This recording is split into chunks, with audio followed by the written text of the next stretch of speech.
Председателот на партијата и носител на листата во 6-та изборна единица Али Ахмети пред жителите на Мала Речица се заложи дека партијата што тој ја води ќе продолжи со мировната битка со сите кругови што не им посакуваат добро на албанците.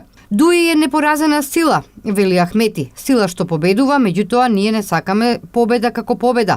Сакаме значаен мандат со кој ќе можат да се надминат прашањата кои навистина бараат имунитет. Проблемот на прашањето на името, вели Ахмети, бара разбирање внатре во државите, како што е спорот со грчката страна или пак бугарската.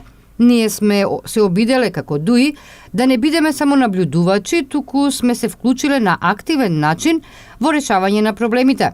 Пред жителите на Мала Речица, Ахмети порача дека лесно е да се бега од фронтот и нема ништо полесно од вртење на грбот на бурата, но, како што вели, остануваат актери во овие настани, во овие големи развои, затоа и излегуваат успешни од овие преговори. Порачан во своето обраќање, председателот на Демократската унија за интеграција и носител на изборната листа во 6-та изборна единица Али Ахмети. Шефот на Централниот изборен штаб Беким Незири пак пред жителите на Мала Речица рече дека на албанците работата им е добра, меѓутоа ќе им биде уште подобро доколку на 11 декември во изборната единица 6 добијат 10 или повеќе пратеници.